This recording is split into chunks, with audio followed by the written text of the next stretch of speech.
New Jerusalem, it's said, is built, made up of 12 precious stones that we would make into jewelry now. Now here's the fascinating thing, which to me is the final proof that that book is the Word of God, that it must be God-inspired. In the last generation only, we've discovered how to make purer light than we had before. Most light is bouncing around, waves crashing into each other, going in all directions, so that the light coming from that spotlight still lights this side of my face by reflecting off that tinsel up there. We're used to light coming at us from all directions. But we've now discovered how to send light in one direction. Laser light is the most common. You've seen laser light beams straight as a die. But we've also got what we call cross-polarized light. A polarized filter, if you can imagine, allows light through like that. But if you put another polarized filter at right angles to that, you've really got a very fine filter.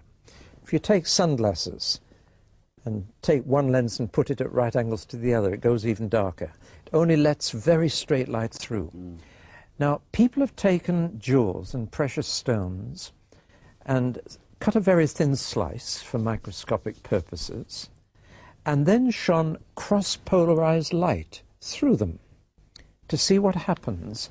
To put it very crudely, what happens to these precious stones in pure light? And one of two entirely different things happens with every jewel. The technical term, to give you a bit of science for a moment, is anisotropic jewels and isotropic jewels. Now what happens is this. Some jewels in pure light, whatever their color to begin with, they may be red, blue or green, turn into all the colors of the rainbow and the most fantastic patterns. Other precious stones in pure light lose all their color, just go black, look like a lump of coal dust. And it's only in this generation that people have discovered this unusual property. For example, diamonds in pure light are nothing. Did you get that, ladies? They're not even hear that. Diamonds, nothing. Nothing. They won't be there. No, so make the most of them here. Rubies, garnets, just lose everything. Emeralds? No, they keep it. Oh, good. There are other stones that are anisotropic and go into these beautiful colors. Now here's the fascinating thing. The 12 precious stones that God uses to build the New Jerusalem are all anisotropic. In pure light, they are all far more beautiful. And God doesn't touch the diamonds or the rubies. He doesn't build with them. Staggering. Now, let's just put on the screen a picture of these stones. Yeah.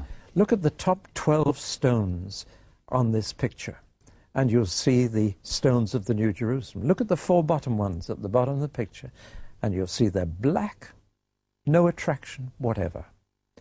Now then, who knew this 2,000 years ago? No scientist knew it. Nobody knew it. John the Apostle, writing down the book of Revelation as the Lord dictated it to him, he didn't know. Nobody knew except one person in the entire universe, and he knew, and that was God himself. Where is that written exactly? Revelation 21, right, halfway through, and you'll find all the 12 stones listed there. And you can just imagine from the picture we've seen on the screen how beautiful the New Jerusalem is going to be. No need for do-it-yourself decoration or changing rooms there. No need. The materials that God uses will be fabulous. From verse 19, 21 right. Verse 19. Read them out. The first foundation was jasper. Yeah. The second, sapphire. The third, chalcedony. The fourth, emerald. The fifth, sardonyx. The sixth, carnelian. The seventh, chrysolite. The eighth, beryl. The ninth, topaz. The 10th, chrysoprase. The 11th, jacinth. And the 12th, amethyst.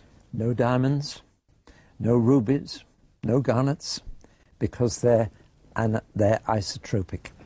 Now, isn't that amazing? To me, that one thing alone would prove that the Bible was inspired by God, because nobody could have known this. They didn't know it until our generation.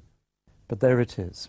It's just one little indication of how beautiful the whole thing is going to be, and how wonderful it'll be to be there with Christ and his people, and renewed people. People who really have been recycled, so they're all like Jesus, and their characters are right. And there is love, joy, peace, patience, kindness, goodness, faithfulness, meekness, and self-control in everybody. So let's just very briefly just recap a little.